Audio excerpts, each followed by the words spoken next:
Where are the tools? The tools? Tools? Okay, we are here with Fabian Holtz, and we're really excited to do a demo of his awesome plugin, which is pretty much seems to be the standard across most of the studios and that I've talked to, people I've talked to. I've worked on a production long time ago with a lot of guys, and they're all like, yeah, I mean, it's basically like DasGrain, DasGrain, DasGrain. It's all you ever hear. And we're really gonna. It's really cool because we're really gonna get into the nitty gritty of this. A lot of the controversy and arguments in regards to how you regrain and degrain your image. If you're interested, I have Fabian's filmography here, IMDB. He's worked on Jungle Cruise, Ford versus Ferrari, which was an awesome movie. I saw that in theaters. It is. It really is. Yeah, I was very happy to watch it and to see that it's actually a really good movie. Those are a rarity for VFX people. It's like, to see. It's funny because I was saying in the other interviews, I'm like, I when I work with VFX guys, and they're like, I mean, do you ever see in the movies you ever go and work on? I'm like, nah. You know, it's like, Yeah, I haven't watched most of them. I did watch some, and when the company does like a company like a crew screening, then I usually go to that. But yeah, like most of those I'm not that interested in. How long have you been working in the industry? It looks like 2014. Is that it? I started at Pixamondo in 2013 as an intern. So the second from the bottom is my first project, Patterson and Findus, which was like a little catch that we had to integrate into live action. It's like a children's book that they decided to make a movie out of. And then Bridge of Spies and Walking Dead. Yeah, Bridge of Spies is actually one of the movies which I'm really proud to have worked on, because I think it's another one of those really good movies where, you know, it's not like in your face VFX, but it's like nice, invisible.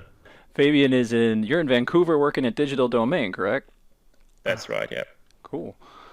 All right. Well, I don't want to spend too much time on the background. We got a couple questions a little bit later on.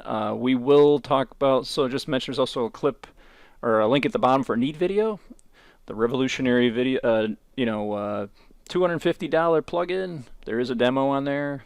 It's limited to a very short segment of something at 720p, but it is for you guys to be able to play around, and hence I will make this script I'm about to show you to download so you can look at it. And all the clips should work if you download NeatVideo demo version without any issues, just so you can get a flavor and not have to spend $250. And then, of course, DasGrain. This is the free plugin given gracefully by Fabian here. And he has a new version for us today, which I think is it already out, or is this the? No, it's not published yet. Okay, so this will be the first sort of release, I guess, so to speak. Yeah. So anyway, Yeah, it's not like I said, it's not like too different. A little bit the UI. So yeah, I'd be glad if you could give me your feedback on that. Yeah, I'm. Okay, so here's the script that I have here. So we're gonna walk through this a little bit so you guys can understand why DasGrain, why do we use it, and so forth. So first thing, that's a little bit of a misunderstanding perceptually, but as luminance increases, so does grain value. So I'll go ahead and let Fabian kind of explain that. Yeah, that's right. So in this example image, it's like not exactly correct. So because if you look at an image, normally you would probably notice grain in the shadows and the blacks mostly, and not as much in the highlights. And that is because the grain value increases with the image value, but not at the same rate. So basically, the signal to noise ratio is like the highest in the shadows, and then the ratio becomes smaller the brighter the image, but the grain itself becomes stronger. Okay. Yeah. That So can like be here, that can be here it's confusing sometimes because people are like, well, isn't it always grainy in the blacks but not in the whites, right? And yeah, exactly. It is as much. There's as much grain and even more in the highlights. It's just that the image itself becomes so much brighter and stronger that you don't notice it as much. so typically most people looking at DasGrain, and they've heard a lot about it, would look at it and go, well, why can't I just use this or that? So we're kind of going to go over the reasons being. First off, kind of a little background on, grain in general. We have this shot here, shot with anamorphic, and I decided to use this as a clip I used with previous projects. But we have 3 shots in here that were used under the same ISO, the same camera, Blackmagic Pocket 4K. But we've down converted to 1280 by 720 for the demo. But in this case, usually with something such as DegrainHelper Simple, you lose detail. This is the big thing why NeatVideo is so popular, because it retains the sharpness of the image without blurring the image and requiring you to do some synthetic sharpening later on. Go ahead. Yeah, I'm not sure if I've actually ever used DegrainHelper Simple. I mean, there's the denoise plugin as well, right? And I think in Nuke 10 or 11 they introduced a new version, which has also a temporal filtering function. But we tested it, and if you want quality, there's just no way around NeatVideo at the time. So yeah. So here we've got the atypical grain that you add. You commonly see that inside of the default tools in Nuke, and then the issue with that is you're trying to match the shape, irregularity, the size, the intensity, and then you're dealing with the blacks and so forth, as far as how they react to the footage. And the old methods, and these are demoed in, and I'll have a link at the bottom for Fabian's video that he has. He has his own demo of this plugin. But I figured we do like this kind of back and forth where I play the dummy. And this, the old methods commonly what people would do is minus a original plate with the grain against the DegrainHelper plate using NeatVideo, which we're going to get into in a minute. And you get something that looks sort of like this. I can kind of show it a little bit with exposure. Okay. And the problem is you can't just minus that and then go ahead and come over here and take your DegrainHelper plate, okay, which has no grain in it, and then put in your CG object. In this case, we have this very lame roto here that says grainless CG. Pretend this is a monster or some kind of creature or whatever, and then it's time to add the grain. So then you would plus the grain over, but then you get this artifact. So anything you'd like to share about that, Fabian? Yeah, that's one of the issues. So what you see there is just like detail that that came through from the plate, right? Mm-hmm. So the reason for that is that when you denoise something or degrain something, that NeatVideo or any degrainer can't always tell image detail and grain apart. So you will always lose some detail. Like even with NeatVideo, as good as it is, you lose some of the image detail, and that image detail will end up in the difference, right? Mm-hmm. When you difference the plate and the DegrainHelper plate, that detail that you formerly lost will reappear in there, and in this case, appear on your CG element. What is the secret behind NeatVideo? Is it because I notice you get a lot more detail when you incorporate dynamic based? You know how you have the what is it called? I think it's dynamic, right? The you mean filtering. temporal? Temporal Yeah. filtering. It seems when you turn that thing on, you get more detail. Yeah, that's right. So what that does is that it compares neighboring frames. Mm-hmm. So obviously the grain will change from one frame to the next, right? But the image detail doesn't. So it can kind of tell better what is actually image detail and what is grain.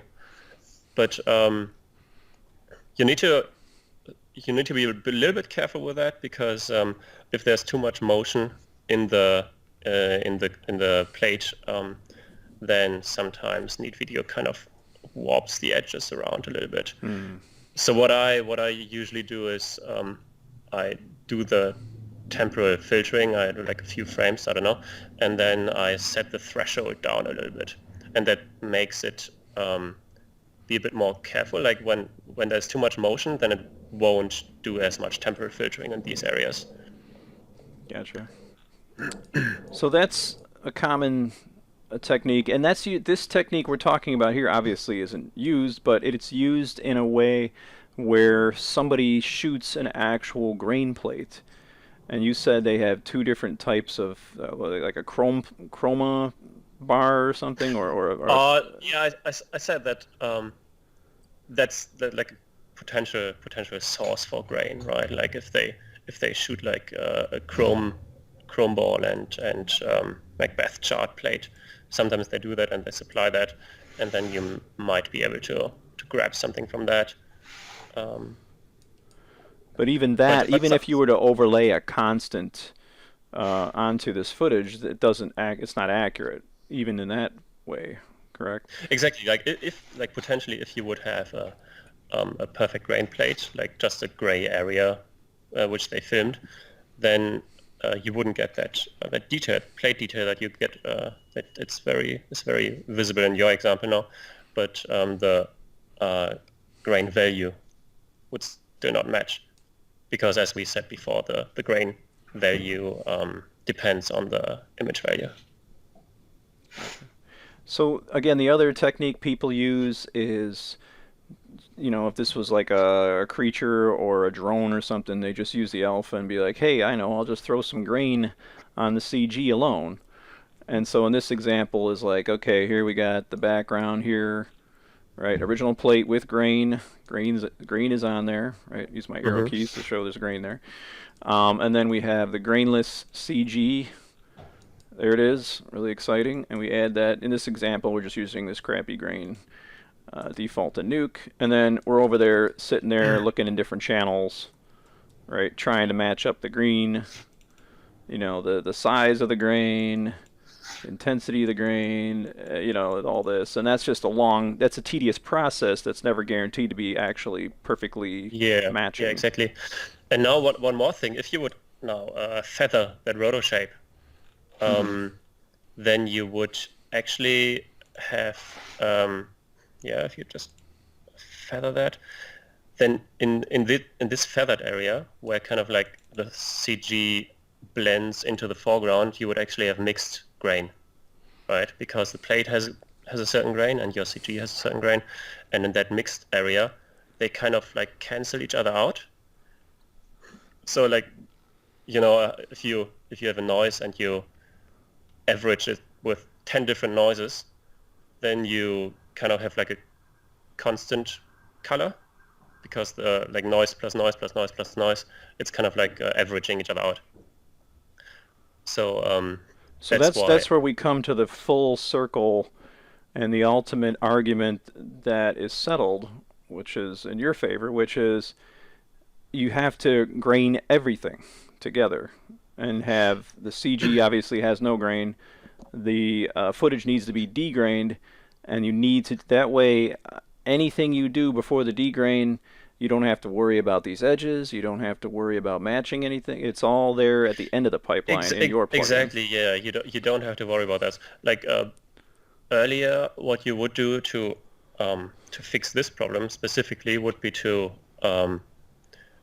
get a mat just for that semi-transparent area and boost the grain in that area just to cancel that this weaker grain that you get by the average grain. So you're like you're creating like an edge mat, and then in that you're like, okay, boost it up, and you're just trying to fix something that's just adding more problems, basically. Yeah, I mean, I am doing the same thing in DasGrain. It's just like pre-built in there, so that you don't have to worry about it. Like I'm doing the same if you have the plate grain and then a scattered grain, and you have a mask for that. Then if you have like semi-transparent areas, I boost the grain in there as well, because what else are you going to do if you mix grain and grain? Then this just happens. So before we jump into your plugin, what factors affect grain structure? Well, lots of factors. I mean, I think I'm not too sure what happens exactly in the camera, but I can imagine that, like, definitely ISO, obviously, but then maybe also the shooting environment. Like, there's like maybe like noise that I think it, like, there's more noise and grain when the camera is hotter. That's why like I think actually I watched your Steve Wright interview, and he said something that the Alexa cameras are cooled. A chiller That's plate. why they have. I think he said it was a chiller plate, which gives you very clean green channels or something for keying. Yeah. So they actually cool, like, chill the sensor, so they have less noise. But also everything that happens after, like when you ingest the footage and when you debayer it and when you reformat it, and like which kind of filter you use, and if you scale it down or if you crop in, like all that kind of stuff just changes like the grain. Yeah. Now, in your opinion, working on all these big major motion pictures, what circumstances, specific comps, maybe, whatever the variable is, where an audience might actually catch on to this, or somebody might go, wait a minute, where are those situations where they're like, where Joe Schmo's in the theater and he's like, that grain, Well, I think that doesn't happen very often, unfortunately. Or maybe fortunately. That's kind of like, it's kind of like, I mean, this I think DasGrain is like a really useful plugin, and it helps to it helps with a lot of pain, but no one really notices it, right? Like it's not like a cool thing. It's not like a cool glow or effect that everyone is like, whoa, that looks cool. It's more like it's just something that we have to do, and it makes it easier. Well, I think Tony Lyons put it best. He says, you're not gonna see it, but you're gonna feel it. I don't even know if that's true in most projects, but in some definitely, because I remember I did work on Fear of the Walking Dead, which is like a spin-off of The Walking Dead, back at Pixelmondo, and they shot it, I think, on 16mm. So and that had like a really dirty and gritty look, like really strong grain, and we actually had a lot of issues to match that grain. And I think in those projects where grain is like a stylistic element, that makes a difference then. Gotcha. Well, here we go, folks. We're going to jump in, and the great news is we're not only going to be doing a demo of Fabian's awesome plugin, but we are going to also give you a nice run through of NeatVideo, which is commonly known as reduced noise, in this case version 5.1. So here is a little bit of a script that Fabian gave to me, and I move these things so you can see their connections. Usually everyone likes to have nodes like perfectly straight up and down, but there's a reason for these. There's some reverses going on here in the grades, and we'll talk about those as we kind of move through it. But let's go through our first original footage here. This was shot with there wasn't enough grain on it, so I added some grain artificially inside of Resolve, just so we can get grain, because the Blackmagic camera can actually render without not that much noise, surprisingly. And it's got a squeeze. Maybe it has a chiller plate. Yeah. Oh, I doubt that. This thing, it's over. These Blackmagic cameras have so many dead pixels and all types of weird overheating issues. It's like, there's a reason why it's 1250 for RAW, It's just, but I love it. And this anamorphic, it's called the SLR Magic 50 anamorph, and allows you to do not a full 2x squeeze, which I wanted to bring in just because, this anamorphic, I'm assuming it's matching the grain and just squeezing it down. So does anamorphic have anything to play with grain difference when you're dealing with anamorphic versus spherical plates, or not really? Well, I would have, I mean, the grain should be squeezed as well, right? Like, I mean, if you look at the 1x1 pixels, like if you have a squeezed plate, then the grain should look normal, and then if you unsqueeze it to have like a proper, to view it properly, then the grain should be squeezed as well. So naturally, when we're seeing an anamorphic movie in theaters, we're looking at grain that's actually not square. Yeah. Okay. It's kind of like a concept where you're looking at a, you know, like you're looking at an elephant, but you're right up against it. You're like, where's the elephant? You know. But anyway, so moving down this now, I want to, like, again, this is the process of DegrainHelper. And for those of you who don't know, in most post houses, especially when you do blue screen, green screen, you got to DegrainHelper your footage before you get started with that. And commonly it's NeatVideo because the algorithm somehow maintains a lot of sharpness, not all sharpness, but a good amount of sharpness while degraining, because degraining again has that issue where as you degrain, you take away the detail, it gets softer, so to speak. Yeah, but also to say it's not like out of the box, right? Like if you want a proper degrain, then you have to put some effort in it. And I can only recommend to watch the tutorials on the NeatVideo website and the documents there, which just explain. I mean, it's not like rocket science, you know. It's just like sample a few different areas to get like a response curve, because exactly what DasGrain creates as well, like this response curve, you need to create a NeatVideo as well by sampling several areas. Yeah. Okay. Well, we'll actually do a fresh reduce noise here. So the first node you got going here is an OCIO color space, and it's set to linear, and you were mentioning if you want to kind of give them an explanation as to what this is there for.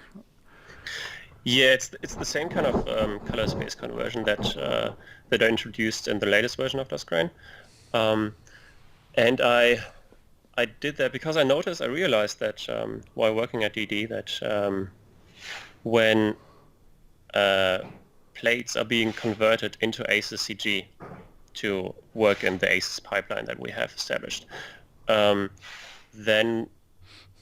converted into ACES CG to work in the ACES pipeline that we have established, then they are outside of the gamut of ACES CG. So when you convert to ACES CG, you get negative values. And NeatVideo doesn't like negative values, and DasGrain also doesn't like negative values.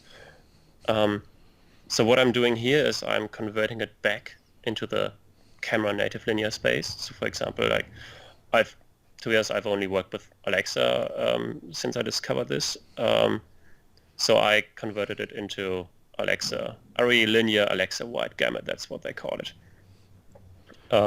Which is, it also says it in the name, right? Wide gamut, and apparently it's a wider gamut than ACES CG.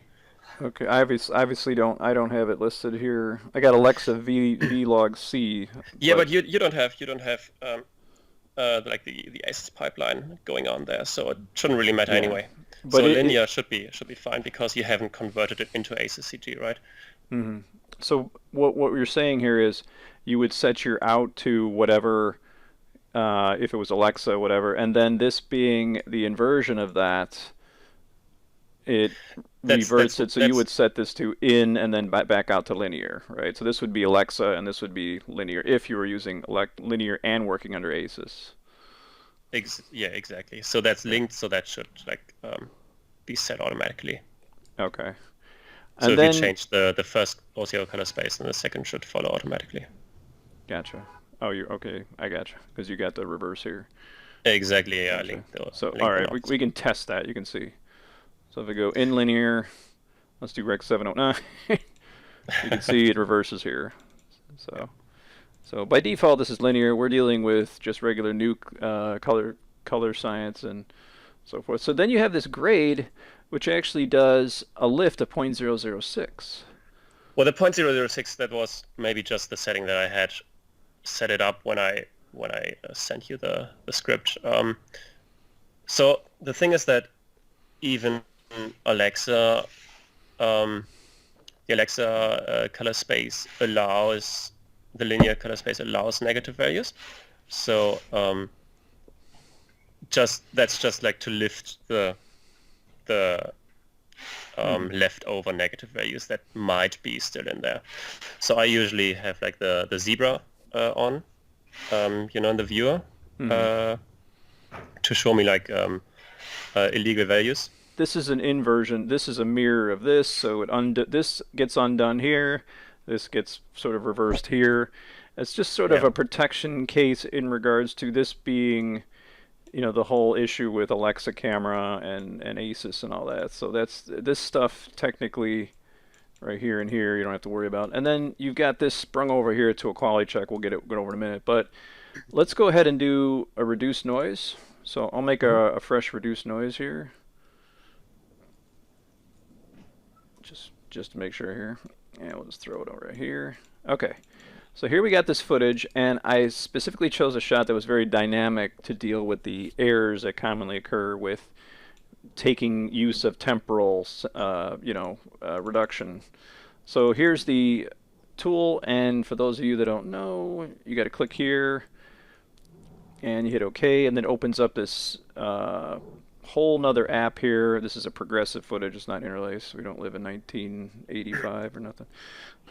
Okay, so I'm going to let you sort of be a maestro here. So we have this start here, and you have a couple of recommendations here on what to do, which is expert mode and luminance set to 100, chrominance set to 100. So where would you start at this point? You're in the advanced mode already. So the first thing that I usually do is auto profile, and that will try to pick a good region. Okay. The selection area is small. Using a large area may produce use a small area. That's the issue that you already mentioned, right? That you don't really have many areas to sample. So at the moment, your profile doesn't seem like very good yet, because it's just like very simple, right? It has just like the black setup. So you should try to find something in like a brighter area to be able to.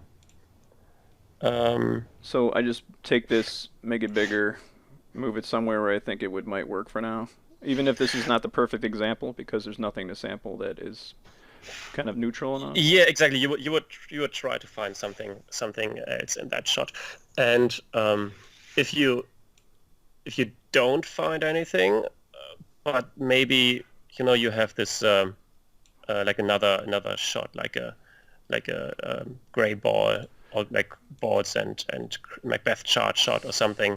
Any other shot that has something to do with your current shot, like this has been filmed in a similar.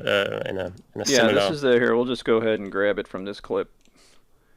Yeah, then you could just continue. So we've got a nice shirt here. So let's go ahead and reload this here. Pure noise profile.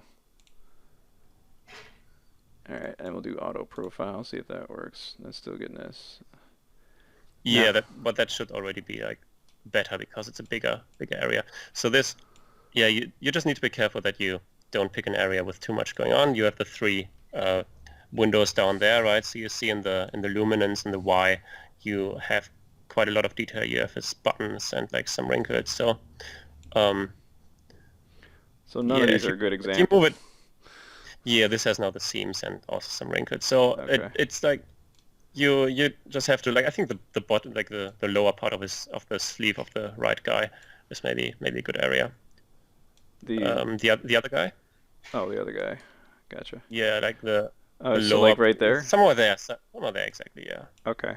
Now you click the below the diagram. Yes, that's the one. Manual fine tune. Okay, exactly. So I'll hit that. Yeah, exactly. So whenever you drag your sample box to a new area, you have to click manual fine tune, and then it just adds that area. But now you would need to find some brighter areas to sample as well, just to complete the. Brighter areas. I see. So it's looking at that. You're trying to sample multiple luminance areas. Exactly. Yeah, that's right.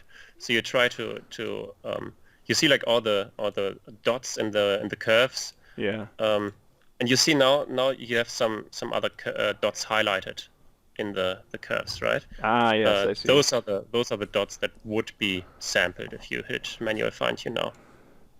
So this is dangerous. This is obviously very dangerous right here, right? So you want to make that a bit smaller, so you don't have that wall in there. Unfortunately, it's small. Is it going to still work if it's the yellow, or? Yeah, absolutely. Like Oh, okay. whatever Gotcha. happens, like the bigger the better, but push manual fine tune every Manual. time. Okay, so hit manual. So okay, there it is. So now we're getting that. And now we got to look for even brighter stuff, right? So stuff like maybe. Exactly. Maybe like I don't know if the sky is big enough. I don't know if the camera moves so it reveals more of the sky at some point. But yeah, like shots like these are probably a bit difficult to get like a proper Proper profile. sample. Well, I mean, how do you take care of situations like this? I mean, are you literally like, I mean, I can't make it that small, right? It goes into red. So, I mean, when you get a shot like this, That's right. are you I mean, obviously given a great? first of all, we obviously have a higher resolution than 720p, but yeah, I mean, I just go through the whole thing and see if I find any bigger areas that I can sample potentially, and usually I do. Usually I can sample something and get a reasonable profile, and then in the end, when like you don't have to like sample a value for every luminance value, right? You don't have to sample the grain for every luminance value. At some point, the third button below the curves is like the autocomplete or something. Autocomplete. Okay. Yeah. So if you click that, it will take the samples that you took already and kind of like interpolate the curves Always for the rest of interpolating. the... Okay, but we still have, as you were mentioning in your tutorial, this is a no-no. This should always be linear eventually, straight up, and getting. To be honest, I'm not entirely sure how NeatVideo does it because I don't really have the same kind of curves in NeatVideo than in DasGrain. So maybe they have like a different way of showing those curves. If we did have enough space here, and obviously a plate grain would be nice from the DP or whatever. How many clicks are you looking at usually? 4 of the different ranges of luminance, or how many samples do you usually do? As many as you can. as I can. Gotcha. I mean, And don't know, because there's you have a higher resolution than 1280, you can get really tiny samples relative to the size. Because this is 1280 by 720 and not a 4K file, you can get really tiny little areas, right?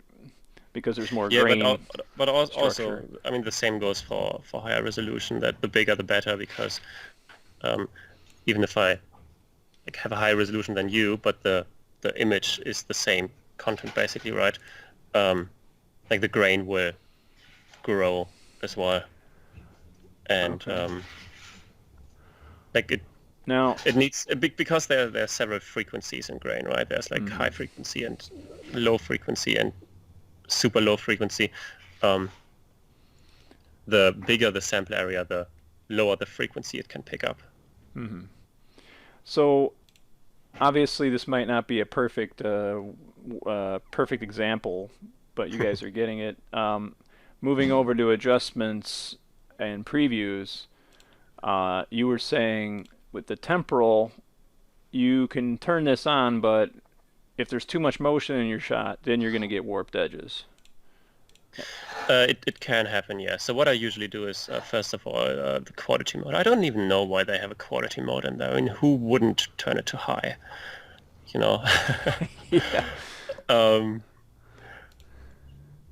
Because I mean, you're supposed to like pre-render that anyway, right? So I mean, obviously you want the highest quality.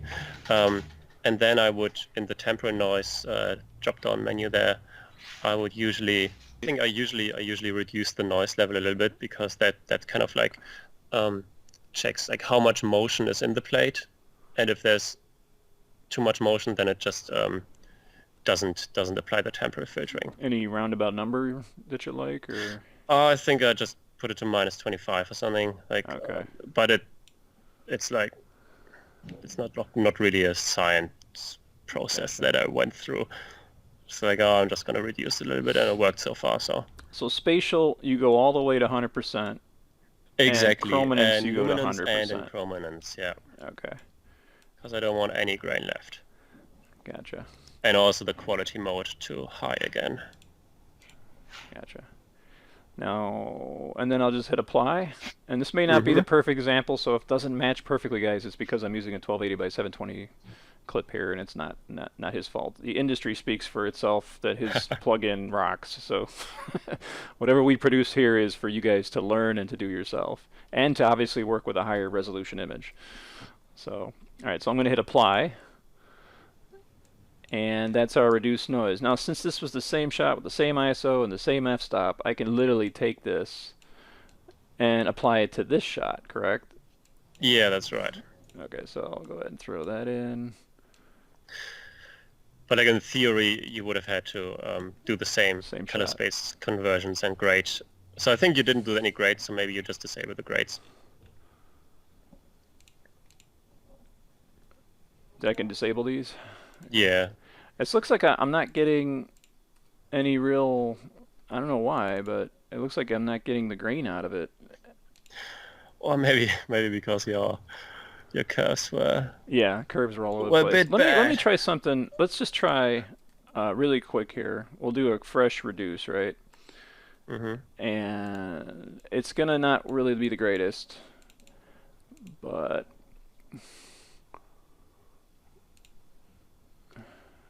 Progressive, yeah. All right. So in this case, we'll do... So it already kind of figured out that... What if I just do generic profile? Can I do that for now?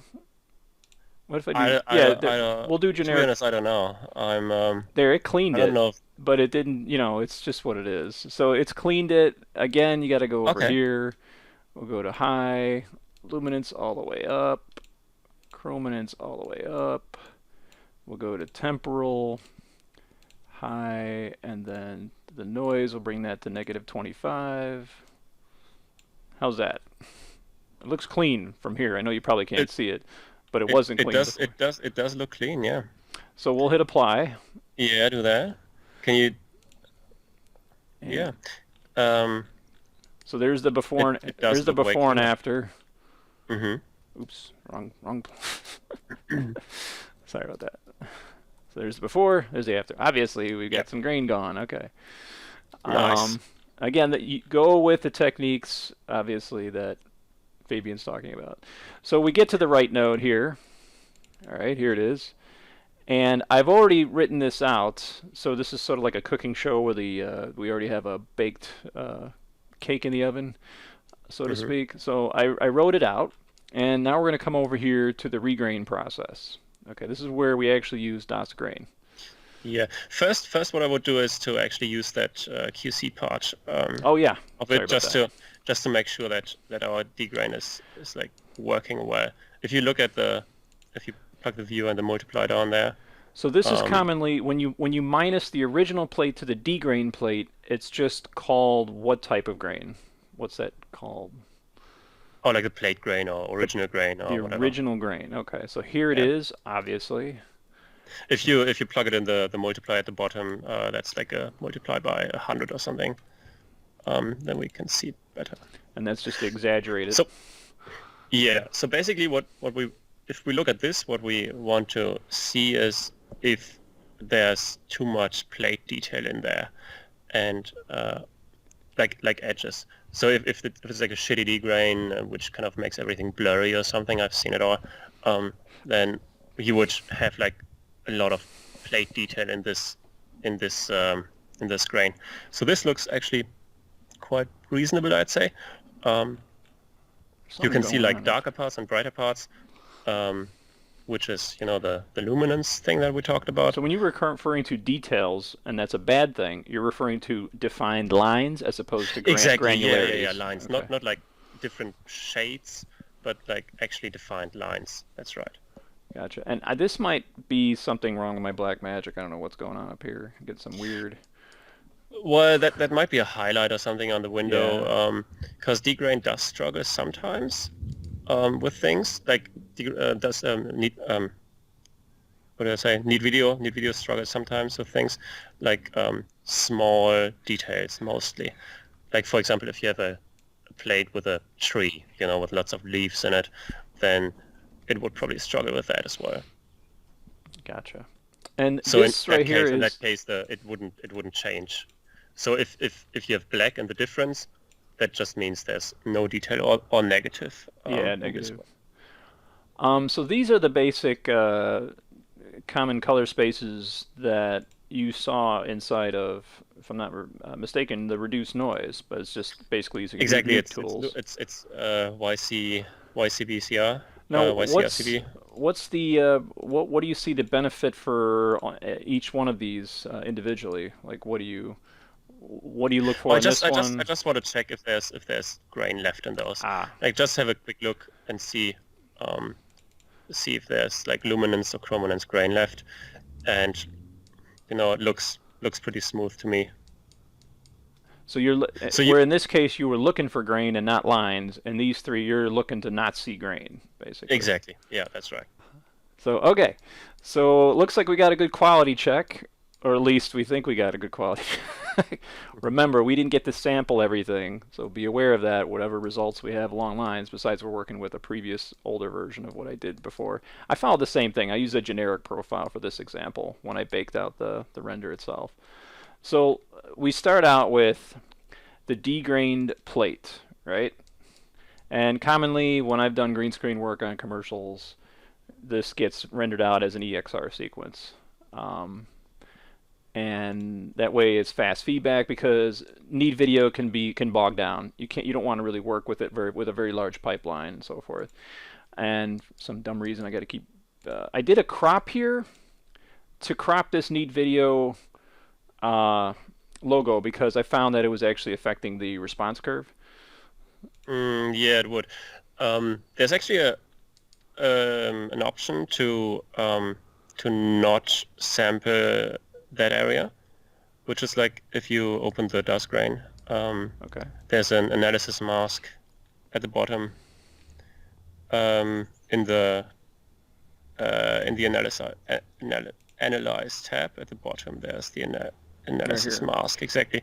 So you could just draw a mask around everything but the NeatVideo logo, and then it would ignore that. Okay. So where would you input that mask? Would that go into like a separate, because you already have you have basically three masks that's in the this thing. thing. I have a couple of mask options inside of the UI, right? You three. have analyze mask, you have degrain amount mask, and then you have And then the scatter third mask. one, which is the regular mask. The scatter mask, yeah. Well, I didn't want to have 3 mask inputs in the node, so they actually all access the same mask input. Ah, okay. But you can copy in different masks into different channels. Red, green, blue. Gotcha. Exactly, and that's why I have different channels as the default channel for the mask input, for the masks. So if I ditch out on all these crop nodes, okay, and I come in here and I do a shuffle node. This is the old school shuffle node, by the way. And just a copy node. Actually, let's do a shuffle. Yeah, shuffle copy node. Sorry. Just a regular copy should be fine. All right. Well, there we go. All right, and then we'll switch this to what channel was that for the? Oh, you can choose whatever anything one you want. Okay. The default is red. Red. Okay. No, actually, the red was for the grain level, right? Let's see here. Well, maybe we can change it, like you said. Yeah, go back to the analyze. Oh, sorry. Yeah, just shuffle it into any channel. Doesn't matter. Okay. So I'll make a roto here, and I'll delete this roto. Sorry, I'm not as fast as you guys are. All right, so say goodbye to this area, right? Just for the heck of it, right? You can just plug it in directly. Yeah. Maybe. Sorry. So many little extra. I see why you didn't want 3 of these. It's just been a headache. Yeah, I mean, I already have 5 inputs, so and the annoying thing is, if you go above 5 inputs, then they all end up on the left side of the node, and you have to connect like every input to get to the last input. So you have to connect inputs even though you don't want to connect them to actually get to the bottom of it and be able to connect the last input. So yeah. We might use this later, so we'll see. Yeah. So anyway, so yeah, I have it set to analyze mask, turned on RGBA red. So that's going to And now ignore this. you want to invert it You want to because you invert it, mask okay. the Cool. NeatVideo. So this analyze mask, it analyzes everything which is, masked, so which is white. And now because you drew the shape around the NeatVideo demo. So text, what I have here is the DasGrain plate, obviously, with the nice little watermark. Right here is. I think you still need to set it to alpha, right? The mask is set to red. No, in the analyze. Sorry. Analyze tab. Analyze mask. Analysis mask. RGBA red with inversion, right? Yeah, but your roto is set to alpha. So you're. Oh, sorry. So you can either set that to RGBA now, RGB, or RGB, yeah. Gotcha. Yeah, that should good work call. Good call. You got me. All right. So there's that. There is what is the comp, which basically in this case is the ungrained background, obviously, and the ungrained CG. In this case, a very lame checkerboard with a roto. And again, because we're doing this first and adding this later, we're not going to be worried about these edges here. It's going to work itself out, which is going to be nice. Yeah. And then we have the original plate, which you guys all know, which has the grain, and that gets plugged in. So there's a lot of plugins, and this can be one of the things that people might go, oh, what is all this stuff? I just want grain, crying out loud. But it's a necessary reality. Yeah, that's right, unfortunately. So, but I think once you wrap your head around it, it's like not much of a deal anymore. So the first step, obviously, display multiply, not extend channel use before this. Yeah. So the first step would be what we talked about in the DegrainHelper step, that you want to change the color space to like the camera native linear space if you have any issues, like if you have ACCG in your pipeline and you get weird values because of that, then you want to convert that back to, for example, array linear Alexa white gamut.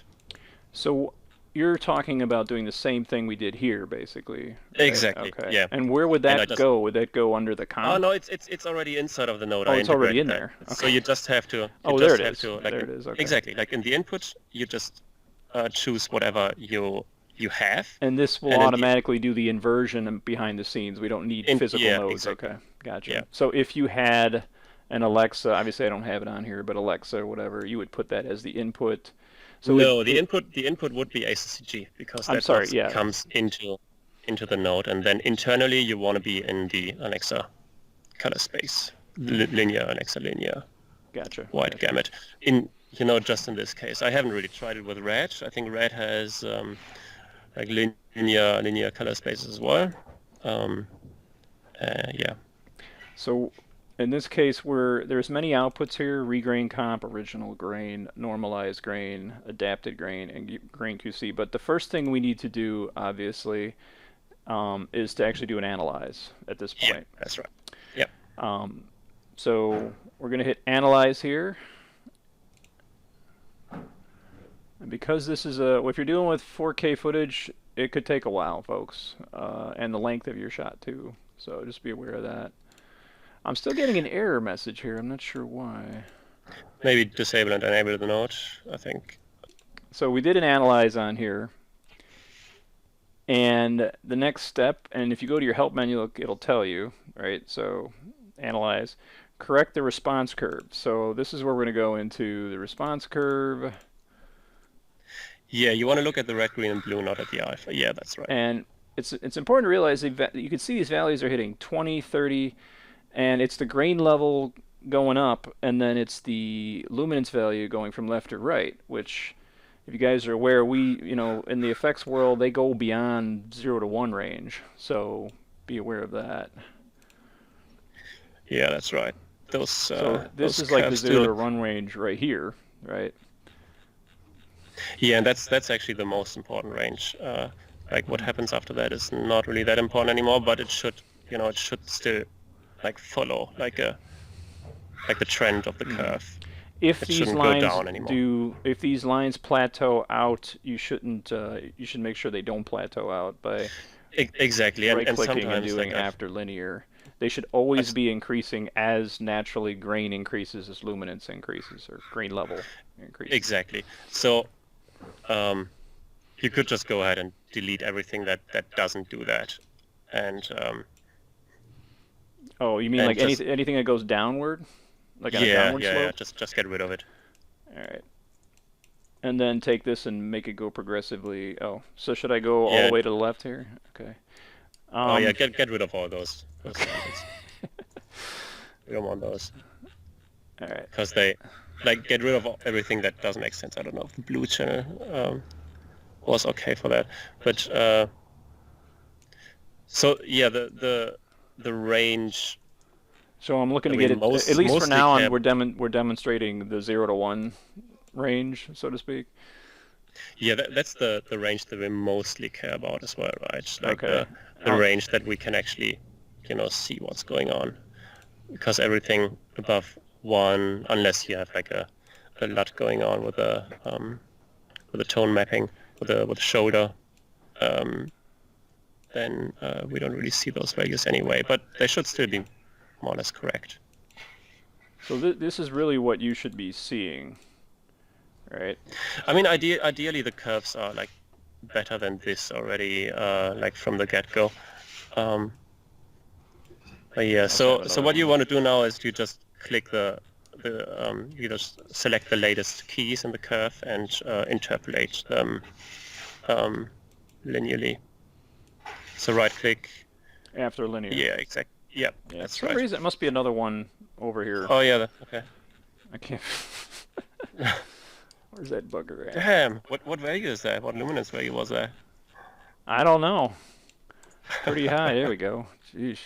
So normally like Alexa footage should be like between, like we said, minus 0.017 and to 55 or 56, I think. That's like usually what I think Alexa supports. Wow. And you sample all of that, or you will have a curve for all of that, and it gets progressively linear up. So The DasGrain samples like the range that is in the plate, yeah. okay. So I mean, of course, it doesn't have to This have goes like as high values as all like the way up. 17, I think, over here. Yeah, I think. Yeah. yeah. If you shoot like straight in the sun, then you Yeah. probably have like the maximum value. That could come in. I guess that's important one day when we archive all this ACES footage and have a television that can have 100,000 billion nits. Oh yeah, when the TV can actually blind you. Yeah, when people are gonna be going blind because their televisions are nice. So anyway, now that we've got the curve properly orientated, obviously if your scene is more reddish, you're gonna get the red's gonna dominate, obviously, and then the blue and then the green.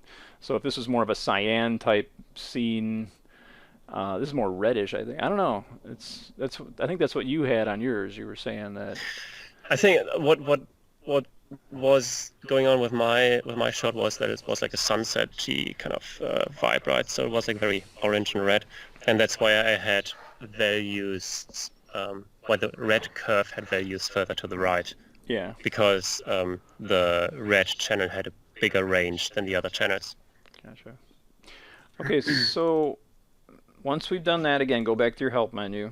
You can see it says response curve. Now move the sample box to the area without any plate. So in essence, so what you want to do now? You want to change the output to either original grain or yeah, exactly, or at I think first of all you maybe want to check the normalized grain and see if that works anyway. And now like expose up a bit. All right. And see how that looks. What am I looking for? Just stuff like this? You want to see, so the normalized grain should have like a constant kind of like value, so it should look like very homogeneous, I guess, which it kind of does. You have some plate detail, how I call it, going on, because like this, ideally, this should be all the same grain level. It doesn't, so you see still like structure from the plate because I guess the degrain is just not perfect, but you can't expect it to be. But it looks like all pretty even, which is good. Cool. That's what we want. We don't want any area to be like darker or brighter. Yeah. So now you could look at that's the adapted grain already, right? So just to really quickly understand, what is the adapted grain?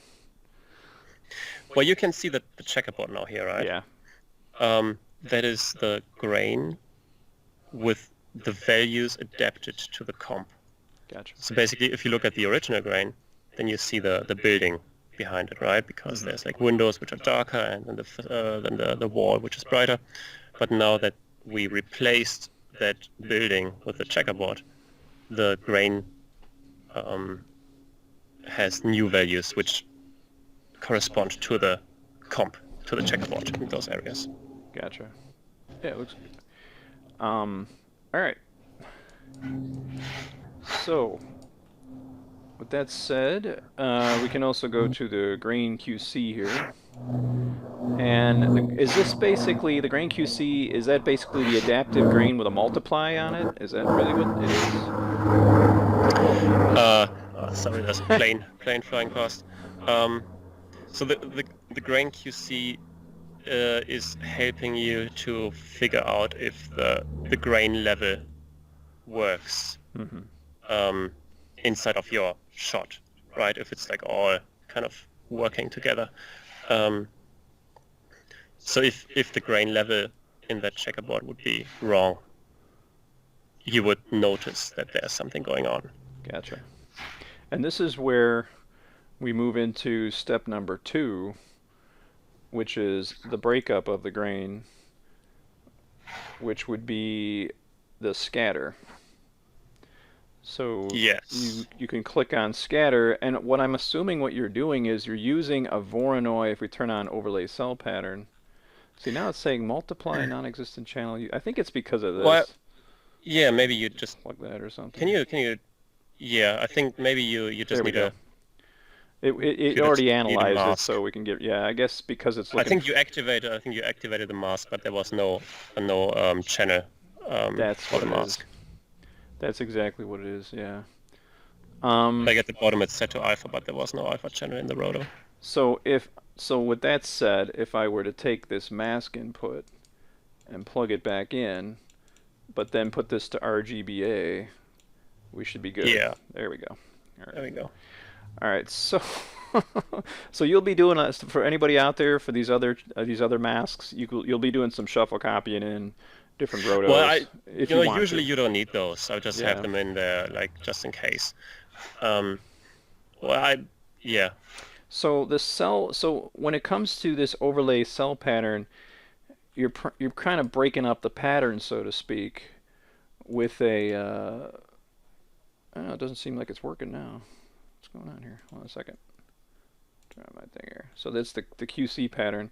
And I have the edges already set up to 2. I'll bring that back down to 0. And I should see the overlay cell pattern. I don't see why I don't see it. Maybe it doesn't. Check the adapted grain or any other output. I'm not sure if it works for the grain QC. No, in the replace tab. Any tab. Change the output to something else than grain QC. Mask. There we go. Sorry, I had replace mask on. Sorry, folks. So here is this setup here, and what you're doing, I guess, is kind of like in a way, you're taking. It's almost like you're clone stamping in a random way the actual grain to kind of mix it up a little bit so you don't see any specific lines. Am I wrong about that? And it's like localized based grain, but it's using real samples from the real footage. Exactly. So basically where you have the sample box, right? It's like in its default position right now, so you will want to change that at some point. You will want to move it to a point where you actually have like a good area of grain without any plate detail. And what the scatter function does, it takes cells, like these Voronoi cells, from that box and scatters them across the whole format. And that's why it has to be a very neutral reality. Otherwise, you're going to get some weird shapes going on, like specific. Exactly. defined lines. Otherwise, you just scatter the plate detail all over the place. So in this case, you know, we could do this, but we're risking artifacts because the area we're sampling has all this detail in it, and that's why we're probably going to use other footage that we're going to talk about later, and using this external grain capture from a shot that was shot from the same camera with the same ISO, with the same f-stop and all that, and the same lighting conditions, or a plate grain that could be plugged in here as well, that just has more area space. Again, we're limited because this demonstration is 1280 by 720. There's not a lot of grain resolution for us to sample because these windows want a very large portion. So anyway, you have the option here of changing this up, obviously, and then you have the amplitude and frequency to change what you consider to be the structure or this of the grain itself, so you don't physically see where you're mixing and kind of mixing up the grain. Yeah, exactly. We did have a project. I think it was Predator, and that had like some pretty strong grain going on, and we actually saw the seams between the cells. So I thought we need some kind of way to hide those seams if we see them. So if I go back, so right now, because we see these, let me turn it off first. Turn off the cell overlay, and if I take my edge blend down, you'll start to see the actual lines. You're starting to see the trick that's being used to kind of. Actually, it's not too bad here. Take this down to 0. Yeah. Usually it's not really visible. Like I barely have any issues with it, but it's just like, you know, if it's visible, if you think you see it, then just put then this you up can to like 1 or 2. hide it. And that's what this is doing. It's basically smoothing the results. So if we kind of back up, and again, I highly recommend you guys watch Fabian's video. We're just trying to get into more details and more Q&As with the dummy on my end, you know. Like I'm just like, you know, so you can physically see the masking between the different cells of the Voronoi. But this just ensures, this basically ensures that there's no pattern, you know, visibility. Yeah. Right? Yeah, exactly. So let's say because we don't have a good sampled area here on this clip that we can use an external clip. So he has this external grain option here where I took an external plate of a shot that's got more area, obviously. Still not the greatest. And get rid of this crop, by the way.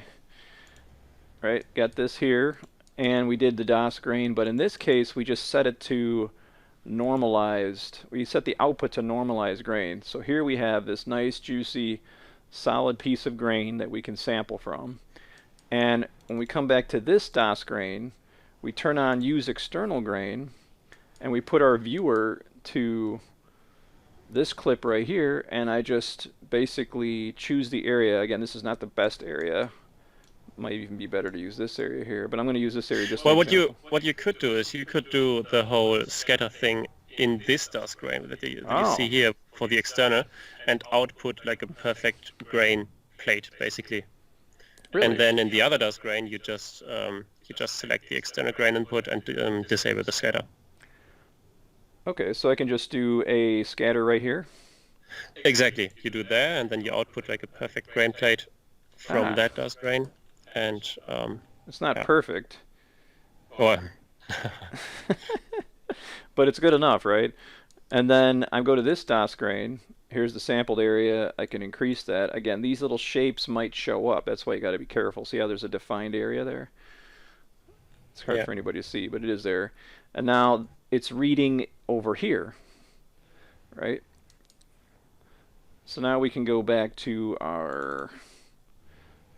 You can do your quality check if you watch, if you want. But now it's reading off of this input as opposed to the square that we have under this input. So now we can come over here and put this to the final output, which is the regrain group. And you also want to. I don't remember. Did you scatter in the other DasGrain? This one right here? No, in the other one, did you scatter there? Did I scatter it? I think you did, so, right? Yeah. Yeah, so you can disable the scatter in the other one. Oh, so the other one. This one doesn't. I gotcha. So this one has to have the scatter taken off. Because you don't need to. Gotcha. So it's reading off this, and this becomes null. Means nothing right now because it's using this external. Otherwise, you would scatter twice, right? And then apparently that's not it yet, right? Because you have to maintain as much of the original grain possible, right? And that's where the mask input comes in. Exactly. That's like one of the uses for masks is now in this case you would just plug in a mat for your CG element. I can already tell. This is on my end that because of us working with crappy footage, I can see we have a couple artifacts in here. It's not the greatest, but again, this is the workflow, and when you deal with 4K footage, you're going to have a lot easier time getting that nice sampled area. So just ignore the imperfections of this. But the next thing I'm assuming you would do is it to shuffle in the alpha of the CG as the only area that gets the grain now? Yeah, that's right. You can actually just like plug it straight into that edge. Okay, so that note here so I can see this thing. There you go. And then that's using the alpha, so we want to make sure that right here. Maybe plug that to alpha? Into yeah. Maybe plug it into the edge blur. I don't know if your plate had an alpha already, just to make sure that. Plug it into the edge. Oh yeah, you're right. Sorry. No, wait. Oh yeah, you're right. Yeah, you're right. That's cool. So unless your plate didn't have an alpha, then it doesn't really matter. So now if we turn this on and off, should be working, right? You're in. Wait a second. You don't want to invert it. Replace mask. Oh, sorry. Yeah. All right. So boom. There it is. So now what we're looking at. When we click this, the original grain is here from the original plate shot, and here is the grain that has been created by DasGrain. But if we turn this off, this is just the grain that is completely DasGrain. Yeah, that's right. As you guys know, being VFX people, you want to leave the plate as it was when it was first shot, as much as you possibly can. In this case, in a way, this is almost like you cutting out your CG and only having the actual grain here. But the good news is, because this is the last thing in the process, you can do all your work here, right, and not have to worry about the edges having problems. Yeah, that's right. Yeah, that's one of the benefits of working completely degrained, that you can just do whatever the you want, and you don't have to worry about like your grains on edges. Like if you for example want to add a light wrap to integrate like the CG edges a bit better, normally you would have to. You know, if you want to have a plate object, like you want to cut out a person and put him back over CG, and you want light wrap from the CG over the person, then you would have to make sure the person is degrained before you light wrap and then regrain again before you merge over. And that's just so much hassle. So if you just work degrained the whole time, then you don't have to worry about that stuff. Before we kind of, I know we did a very rough example here today, but before we kind of exit out and have the last Q&A questions, I wanted to just briefly discuss the DegrainHelper. This comes with DasGrain. When you load up DasGrain, like for instance, if I just come over here and type in DasGrain, if I can spell, it's going to pop up with 2 nodes. Okay, so the DegrainHelper, and I'll let Fabian, but from what I can recollect, it is basically a response to the need for when you degrain something, like we would usually with the actual reduced noise, aka NeatVideo. Paint artists they won't complain, but they'll be like, hey, I need some luminance. I need some luminance detail there. So this, in a way, how you've seen these nodes work under sort of like reverses, this allows you to create a DegrainHelper plate with luminance grain in there for the paint department and so forth to do their work, but you can reverse it. So whatever number you have here, right now it's set to 1, which means everything, but you can bring back the luminance DegrainHelper amount. In fact, I'll show you guys right here. You can see it's bringing back the luminance DegrainHelper, not the color chrominance DegrainHelper. So as Fabian would tell you, they usually do like a 0.8, and then whatever you put here, you're going to eventually reverse that by putting that, and again, it's under the help as second step, I believe, putting it here as 0.8. Now I'll let him explain it more. That's my kind of layman's goofy way of kind of explaining it. No, that was correct. Yeah, what obviously DasGrain works by adding the difference. So it works with the difference between the plate and the DegrainHelper plate, which is ideally all of the grain, right? If the DegrainHelper plate is completely degrained, then that difference is all of the grain in the plate. And then we can just adapt that and add it back on the CG. And then it should match the plate. But if we leave grain in the DegrainHelper plate, then that difference between DegrainHelper plate and plate will not be correct, right? It will not be the whole grain. So if some people are like, oh, we're losing too much detail when we degrain completely, so let's just keep a little bit of grain in there, then we need to compensate that in the DasGrain so that the grain on the regrained areas like the CG will match the plate. So what we did is like at writing some pictures, we would just degrain everything to 0.8. So everyone knew, okay, it's 0.8. So there's like 20% of luminance grain left in there. And that's kind of like the compromise that we took.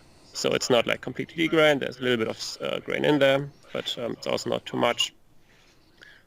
Yeah, so then exactly you would have to put 0.8 in there and also select a mask for every area that's covered. For example, in your example, it's the checkerboard.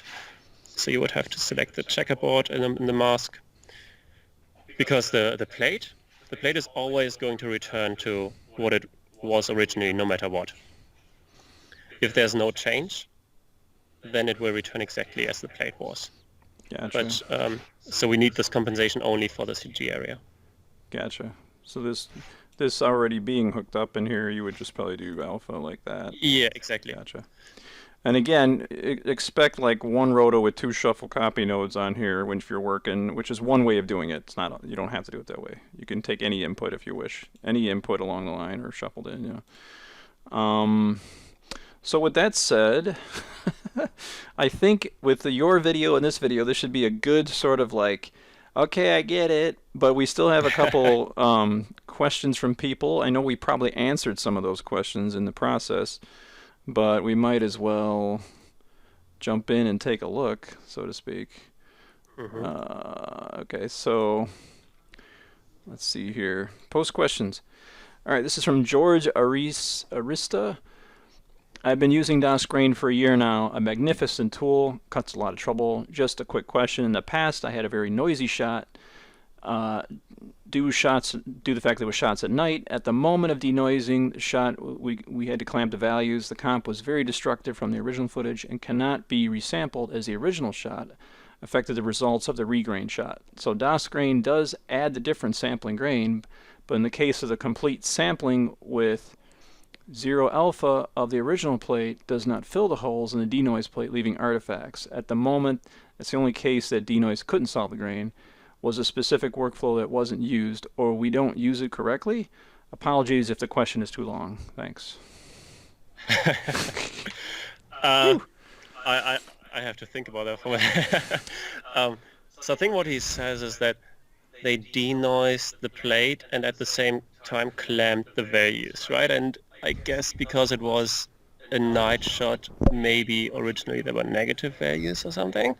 So the denoised plate that they ended up with was not actually the plate minus the noise, but there's more stuff that changed, if I understand it correctly. Mm-hmm.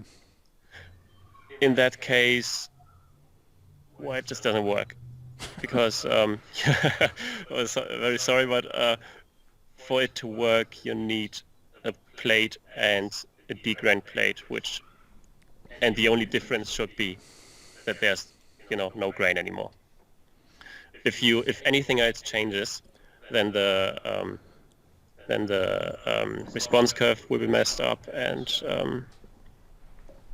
that it will just not work. The same thing, which happened a lot, was that people plugged in as a denoised plate, plugged in plates which had already like paint on top of it. It's like when they went through the paint department and like some markers were painted out, or I don't know what, then that doesn't work either, because obviously there's a difference greater than just the grain going on between the plate and the DegrainHelper plate. Or like when people did a despill already, or any kind of change done to the DegrainHelper plate, it messes things up. So it needs to be the plate and the DegrainHelper plate and nothing else. Gotcha. And if anything changes, like if you clamp values or whatever, that as you said already, that sounds very destructive, and in that case it just doesn't work. But what you could do is always try to find a second shot, right, and do it again and get the grain from that over to your first shot. Yeah. This is, I'm not even going to be able to spell that. You guys can read it, Sharon. I'm using DasGrain all the time. It's amazing, but there are some features that I don't understand well, like DegrainHelper amount luminance. Always leave it to default 1. DegrainHelper amount mask set to RGBA red. I would need some examples to understand everything. I think we basically covered that in the demo. So I mean, if you always degrain to 100%, then leaving it at 1 is perfectly fine. It's only set to RGB red to have it set to something else than RGB alpha, which is the scatter mask set to. I just wanted to show with that you can set it to anything basically, and that Cobblesticks, why is DasGrain so damn good? And in Fabian's demo, he said you should always work on DegrainHelper plate. There are occasions when you might not be able to, such as not being able to get a suitable DegrainHelper area to sample the DegrainHelper with high enough quality. How would you suggest using DasGrain in this case? Finally, DasGrain is amazing. I've always found the regraining is very fiddly. You may be able to get close to the original plate, but sometimes it's hard and often doesn't look quite right. DasGrain fixes that. No idea how he made such a cool tool. Well, thanks a lot. Well, yeah, I mean it's basically the same issue that we had today, right? Yeah. That sometimes it's just hard to get a DegrainHelper plate. In that case, I'd say just do it as good as possible. Yeah, I guess that's my advice. Just do it as good as possible, and if it doesn't, it should. If you and it's a per case basis, so we have to see it visibly, obviously, and I'm sure they realize that too. We got a Regika Nadiminti last question in bright color. How to handle DasGrain? Good luck. Well, that's very easy. I mean, just make sure that the curves cover the bright values that you're having in your comp. So make sure that the curves are like going going up. You know, like always have a positive slope. Yeah. So I think I showed that in my video as well, like an example where the curves were shitty and in the bright areas the regrain wasn't correct, and then I just fixed the curves, and that made the bright areas good. All right, it's been an hour and a half. Thank you so much, sir, for stopping by and helping everybody out. I'm sure this is really going to clarify a lot of stuff. And you know, the thing is, not all of us are super geniuses, and sometimes it requires just a run through. And it's just really good that we kind of like, even though I'm fumbling and bumbling, I'm sure there's stuff that people in there going, oh, okay, that's cool. And they're learning also about NeatVideo too, the process to do that. So. But thanks a bunch. I'm sure we'll have you on again for other tools. Is there anything you want to say before we take off, or?